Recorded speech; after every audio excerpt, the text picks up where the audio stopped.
Hello guys, welcome to Vishwas entertainment. நினைச்சாலே முக்தி தர ஒரு கோவில் தான் திருவண்ணாமலை அண்ணாமலேஸ்வரர் கோவில். இந்த கோவில் அப்படின்றது பஞ்சபூத சிவஸ்தலங்கள்ல முதன்மையான ஒரு தலமா பார்க்கப்படுது. அதாவது நெருப்பு ஸ்தலமா தான் இந்த கோவில் அப்படின்றது பார்க்கப்படுது. இந்த கோவிலோட வரலாறு அப்படின்றது நீண்டுகிட்டே போதுன்னு கூட சொல்லலாம். இந்த கோவிலை பத்தின பொதுவான பல விஷயங்களை பத்தி தான் இந்த வீடியோ நம்ம பார்க்க போறோம். வாங்க நம்ம வீடியோக்குள்ள போலாம். அதுக்கு முன்னாடி சப்ஸ்கிரைப் பண்ணாங்கன்னா சப்ஸ்கிரைப் பண்ணுங்க, ஃபாலோ பண்ணுங்க, கண்டிப்பாக ஃபாலோ பண்ணுங்க.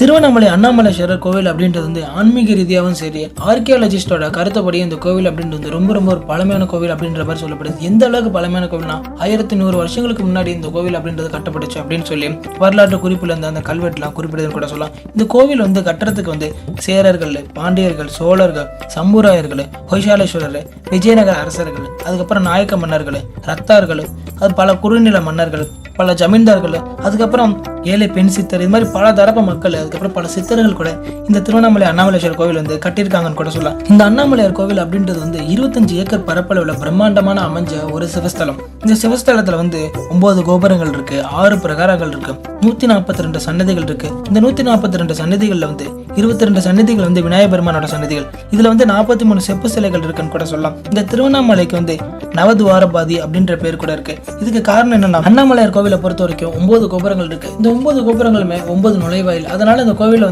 நவதுவாரபதி அப்படின்ற பேர்ல அழைக்கிறாங்க. இந்த அண்ணாமலையார் கோவில்ல 4 ராஜகோபுரங்கள் இருக்கு. அம்மணி அம்மாள் கோபுரம், அதுக்கப்புறம் ராஜகோபுரம் அப்படின்ற ராயர் கோபுரம், அதுக்கப்புறம் திருமஞ்சன கோபுரம், பேய் கோபுரம். இந்த 4 கோபுரமே ராஜகோபுரமா தான் பார்க்கப்படுது. அடுத்தது 5 சின்ன கோபுரங்கள் இருக்கு. இந்த சின்ன கோபுரத்தை கட்டை கோபுரங்கள் அப்படின்ற பேர்ல அழைப்பாங்க. இந்த கட்டை கோபுரம் அப்படின்றது வல்லாள மகாராஜா கோபுரம், கிளி கோபுரம், தெற்கு கட்டை கோபுரம், மேற்கு கட்டை கோபுரம், வடக்கு கட்டை கோபுரம், இது மாதிரி பல கோபுரங்கள் இருக்கு. இந்த அண்ணாமலையார் கோவில்ல இருக்கிற 9 கோபுரத்துக்குமே ஒவ்வொரு வரலாறு இருக்கு. அந்த கோபுரங்களோட வரலாறு பத்தி நீங்க தெரிஞ்சுக்கணும்னா கண்டிப்பா டிஸ்கிரிப்ஷன்ல உள்ள லிங்க்ல போய் செக் பண்ணி பாருங்க. இப்ப நீங்க தெரிஞ்சுக்கிட்டீங்க பாத்தீங்களா, இது அண்ணாமலையார் கோவிலை பத்தின ஒரு பொதுவான விஷயம் தான். எப்படி நான் 100% கூட கிடையாது இந்த கோவிலை பத்தி தெரிஞ்சுக்கிட்டு. இன்னமும் பல விஷயங்கள் இந்த கோவிலை பத்தி இருக்கு. அதெல்லாம் பத்தி நீங்க தெரிஞ்சுக்கணும்னா கண்டிப்பா விஸ்வாஸ் என்டர்டைன்மெண்ட் சேனலை ஃபாலோ பண்ணுங்க.